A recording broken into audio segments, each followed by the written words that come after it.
Hello everyone, welcome to Lush and Salty Aquariums. My name is Stefan. Thank you for coming to the channel. So many of us keep more than one aquarium at home. Some of us even have an entire fish room. Fish keeping is more than a pastime, it's a passion. Yet we still may become complacent. Binge watch your favorite TV show long enough and even they can grow stale. Boredom leads to burnout, which isn't good for the hobbyist or the animals and plants in our care. Luckily, reinventing an aquatic habitat needn't require a complete overhaul or major investment. With a splash of creativity and some thoughtful planning, you can transform an aquarium into a vibrant showpiece, all while keeping your underwater friends happy and healthy. And if that sounds like I was reading, it is because I was. That was the opening couple paragraphs to a blog post I wrote for Aquarium Co-Op. It was so cool to be able to write for that renowned enterprise, and the name of that particular post was Refresh Your Aquarium and Passion for the Hobby.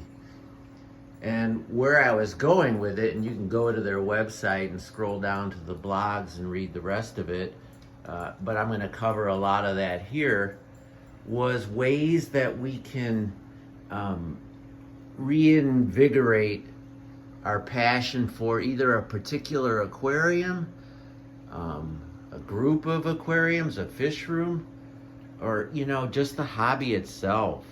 The last few videos I made were some soul searching topics, a bit introspective, maybe even melancholy. I don't apologize for that. That's me being real and you helping me through it. We all have to go through stuff, and that's what this hobby is all about, helping us get through stuff. It really helped a lot of people during the pandemic, and it continues to help introverts and weirdos like me all around the world. So the article that I wrote for my friends at the co-op, I hope some of that input will be inspirational and help you guys here. Because a lot of channels, and I get it, they're doing it to create brand new content. It's not clickbait per se, but in order to create brand new content, they create brand new tanks. And here at Lush and Salty Aquariums, I love setting up a new tank as much as the next person. Matter of fact, hardscaping and planting are some of my favorite things about the hobby, but that's just not how I roll.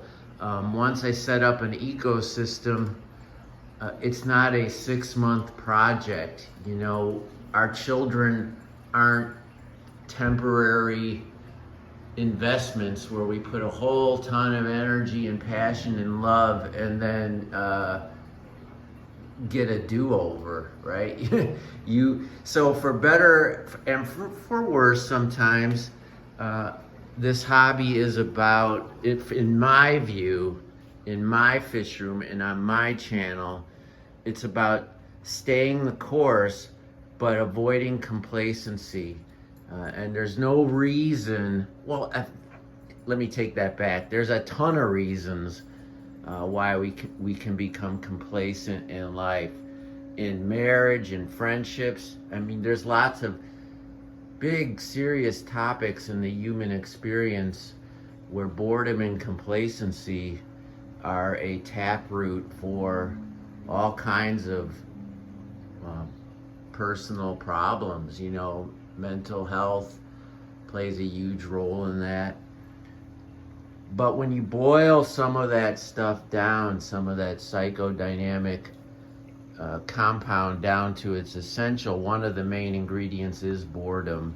And so as far as a fish room is concerned, or an aquarium, I wanted to address some cool, fun ways we can reinvigorate our passion for a particular tank and the hobby in general. The first sort of area I covered was about refreshing an aquascape. And I'm going to pivot here, not that I haven't been already, to this tank because it exemplifies what I'm about to talk about. So back when I first set this up, the hardscape was a key component of this fish tank. I had used significant and beautiful pieces of driftwood mixed in with dragonstone. It's a classic combination, and it was one of my earlier tanks when I moved back to Chicago, and so I started with a classic interpretation. Well, over time, especially as I became really invested with my love of plants, I let the plants begin to dictate what was going on in this aquarium, and then it turned into a hodgepodge. There was neither a delineated aquascape or any kind of organization to the chaos. It was unkempt, was a word my editor at Aquarium Co-Op suggested I use. I think I had written haphazard, but be that as it may, in this aquarium that happened. And so it dovetailed really nicely with my flourishing passion for aquarium plants. I took out the hardscape, most of it anyway. There's a little piece of dragonstone down there, and I believe supporting this intense jumble of Anubias and other plants, Bucephalandra. Look at those gorgeous whitefin tetras or candy cane tetras. Don't sleep on candy canes, because this is what they grow up into. But I took that stuff out. I just took out the hardscape, and I essentially converted it into a Dutch style aquarium. Now, before you hit the comments button, I know the Dutch style and all the, the AGA and various clubs and communities devoted to that particular style of aquarium. There are rules, but, and I'll use the analogy again, if you burn all of that down, you essentially come up with, well, a Dutch style aquarium is where the plants take center stage. They become the beginning and the middle and the end of the story. And that's what I let happen in this tank, and eventually that's what I encouraged. And I made the change and pulled out that hardscape and allowed precious real estate for more plants to grow. And it reinvigorated my passion for not only this tank, but I'm not, just trying to be convenient here. It really fired me up for keeping plants in general and aquatic gardening, and broadened the whole depth and breadth of what you can accomplish and what you can do in this hobby, and just in one particular tank. There's a beautiful snow white, a long fin snow white pleco. Those are kind of on trend now. Still expensive, but when they first came out, man, they were just really expensive. So that was like the first topic. And here's the hard manuscript right there. Refresh your aquascape. And the next one was explore themes and biotopes. I don't have a legitimate biotope in my fish room. I do have numerous ecosystems that are biotope inspired, like this one up here with all the beautiful immersed plants replicating the side of a riverbank or small stream in the Amazon somewhere. But I broke a bajillion rules. Not all of these plants, and some of them not even close, would ever be living in the same biotope, and that goes for the fish as well. I'm not about religiosity when it comes to fish keeping. I think it's fascinating, and I love people that try to accomplish those sorts of aquascapes, and they show us what they do on YouTube. I mean, I'm fanatical fan of that sort of thing, but I break more rules than I follow. But if you're bored or becoming complacent with, say, just a garden variety, I mean, I didn't mean that pun, and I don't want to confuse people, but sort of a typical community aquarium, it isn't that hard to rethink it and have it become a biotope inspired aquarium like this one here. I showed you the top one up there. This one's even more intense in the way that it replicates a biotope. What biotope? I don't know, but I always refer to them in the Amazonian, I don't want to drop a big word, but like nomenclature, that sort of territory, if you will. Again, breaking a million rules, but the inspiration for it just totally fired me up, just like my love of plants and those other tanks. This one, it was about botanicals and tea-stained water and sort of dark and languid, a vibe, right? With more beautiful immersed plants that literally are falling into the water and then degrading and becoming part of the substrate. And you see the tangles of roots and all that cool stuff. I've got the classic Luminatus in here. I do have a beta, but there's a rule breaker right there. They get along just fine. And there's a long fin super red. There's a couple long fin albino Coriodoras. Whee! But one of the things I talked about in the article that I have not mentioned yet was in this tank, and I offered up to you too, more and more there are background lights that you can employ, like this one here from UNS, and right now I have it dialed into a sort of sunset, or really just evocative of that tea-stained water. So it's biotope inspired, using a backlight, a product that I paid good money for, I don't know, a couple $100, but it's a lot of fun, and I can dial in a bunch of colors, and it's something you can do that will totally change up your aquarium. And it doesn't have to be for a biotope.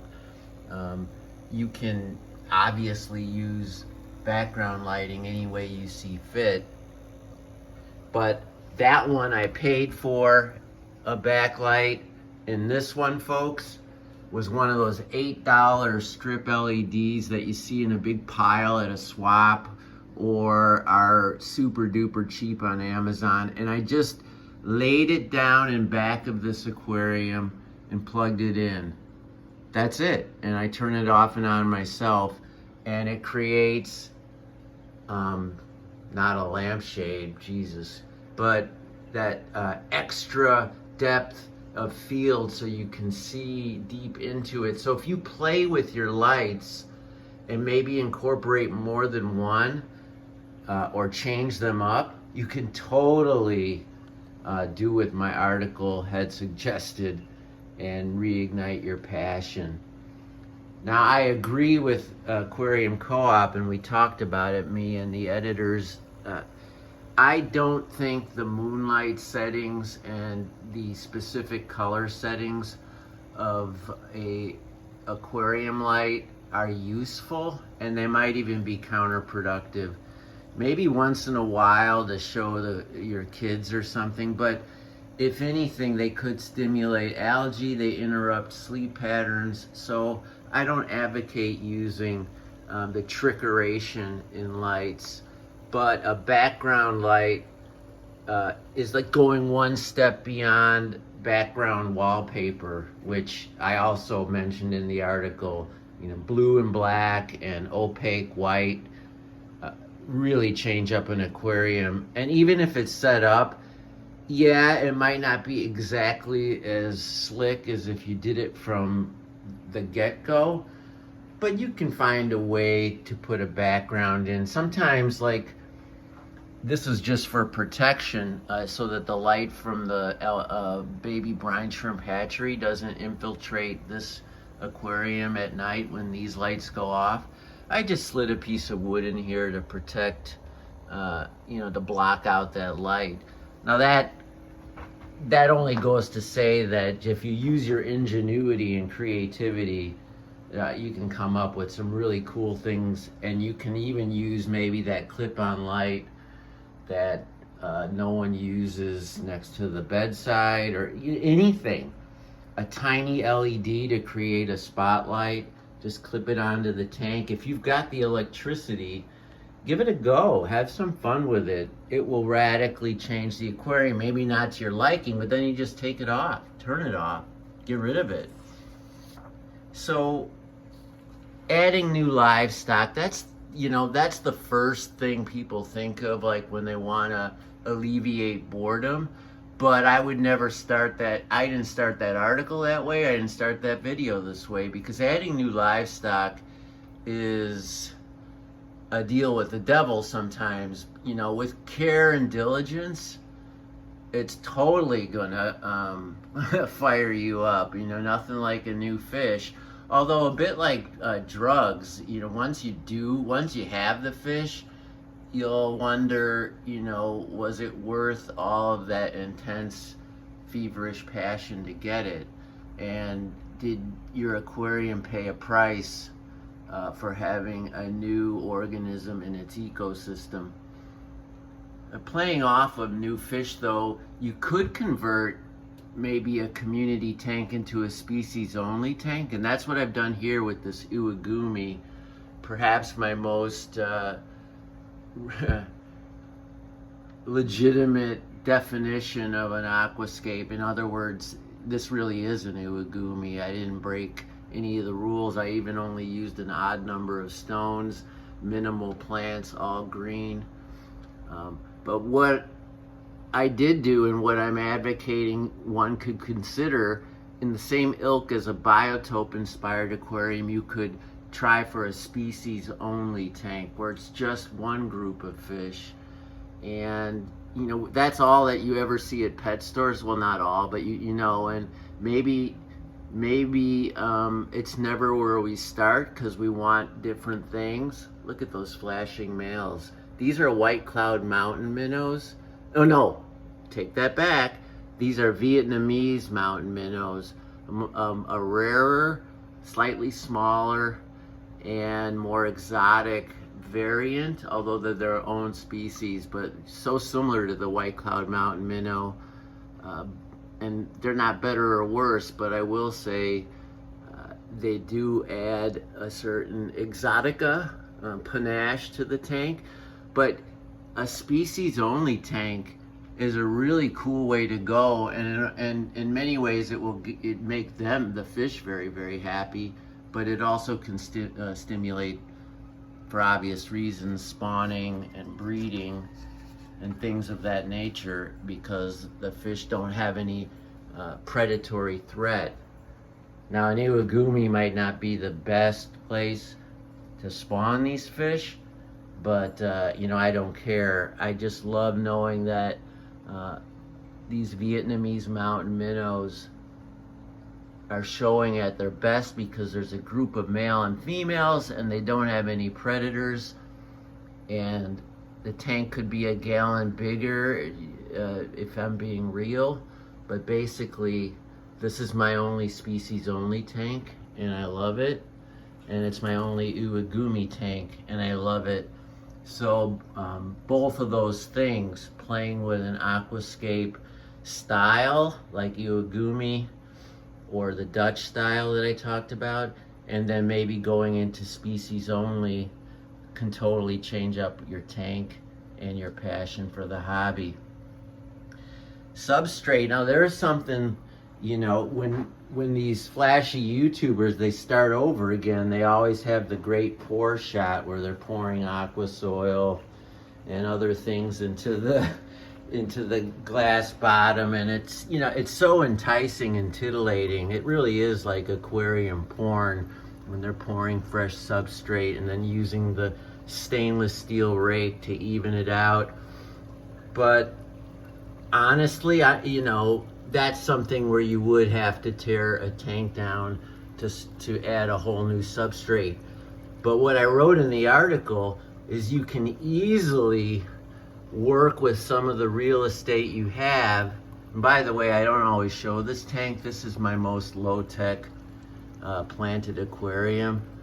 Low light, but there's more than one. There's one there, and then this one's off, and just a crap ton of plants, immersive, submersive combination. Another beautiful betta fish, and in here are probably endlers I couldn't catch, and probably some pygmy coreodoras, most definitely some Amano shrimp and Neocaridina, and who knows what else. There's a longfin pleco. This is just a 5-gallon Petco special. But the substrate here was, I took everything out and waited to see over time what substrate would actually happen.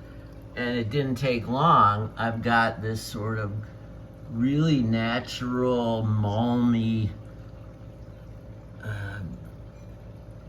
homemade by the tank itself, and everybody seems super happy. There's just this like sponge filter that I haven't touched in months, but you could play. And there, by the way, is a mangrove. I stuck that in. I picked one up at a swap. The guy was selling mangroves. You can work with, as I swivel, the front of this tank. I've worked with the front of this 20-gallon high so many times. You can see how deep the substrate is. I could have a lot more aquarium if it wasn't so deep, but I played with what I was using. You see some bigger rocks, you see some aqua soil of different colors, and then lower down you see where the anaerobic bacteria and cyanobacteria are starting to do their thing. But you could lay a beautiful sand layer right across there if you want. Now it's going to get dirty and you'll have to clean it. You could add, without doing any disruption to the tank, a few more pounds in the back of your aquarium just to add some height and give you new planting opportunities. And all you have to do is open the bag and use your hands and be a bit thoughtful and just pour it right in the back. And then the plants that are there, make sure they're happy. And then maybe you'll have all this fresh, nutrient-rich aqua soil that you can now plant anew, in keeping with the theme of stuff you can do to an aquarium to change it all up. The last thing I talked about in my article was technology. I mentioned the backlight, but filters, as a lot of you know, I don't have only Oase Biomasters, but because they have that pre-filter and the heater built in, you could argue that they're game changers. And technology is supposed to make things fun and easier and more beautiful. It's not supposed to make things complicated. High tech doesn't mean you need a degree in anything, especially in this hobby. I mean, if you had to be a marine biologist to do this, I don't think there's a hobby anymore, right? So don't be afraid of technology. Don't be afraid of CO2. More and more of the CO2 systems are being created that are hobby friendly or hobbyist friendly, like the ones that are just natural and you use compounds and put them into a cylinder and shut the top and add a tube. This is the UNS micro unit. It's the tiniest CO2 with a solenoid that I've ever seen, and I had to have it for this nano tank, even though this nano tank doesn't need CO2 with the Halanthium tellum in front and freaking pearlweed and anubias. I don't need CO2, but this technology, I wanted to see it. I wanted to see how efficient it was, and I think it's really cool, and it fits. It has its own little thing here, and yeah, this tank, if it was in a gallery setting without all the bric-a-brac around it, probably look even sharper. But the point being is we shouldn't be afraid of technology. It's our friend. It only becomes something we're afraid of if we let that fear take over. And you know, fear is corrosive. Lord knows. And the last thing, kind of obvious and a great way to end, you know, the internet. This YouTube channel has been such a big part of my life, but use forums, use Discord, use Instagram, Pinterest, and just start collecting pictures and watching videos of people all around the world meeting challenges, showing off what they've done, asking questions of the community. You use that to change up your aquarium. Ask those people, what should I do? You don't have to have a YouTube channel to do it, but why not start a YouTube channel? It's as easy as, you know, opening up the platform. I think it's super fun. It definitely alleviates complacency. And if you're lucky, and you have to be really lucky, you might make a couple bucks in a year or two. And I had some flashy ending for the article. You know, as a journalist would try to wrap it all up in a bow. But this is essentially all the points I've been making. And I hope something, there's Elmo. Hey Elmo, poor guy, he's old. He's not doing so great. But refresh an aquarium, reignite your passion. You don't have to restart, redo, I mean, yeah, you have to rethink, but that's just another word for inspire. Inspire yourself, have fun with your hobby. I mean, look at all these little antique and kind of just commercial bric-a-brac from our aquarium fish keeping hobby over the years. I mean, that's junk to some people, and I think it's super fun and super cool, and it helps alleviate complacency and boredom. And everything I've talked about does a whole lot more than that too. Thank you for sticking with me on this video and with me in supporting this channel. I really appreciate it, especially the last couple months. If you have any questions or comments about anything I've shown you or said, by all means, hit me up, ask. I love interacting with you. You're my primary community in some respects, since my kids have aged out. In that regard, I love you guys. As always, keep your hands in the tank, albeit carefully, and ciao for now.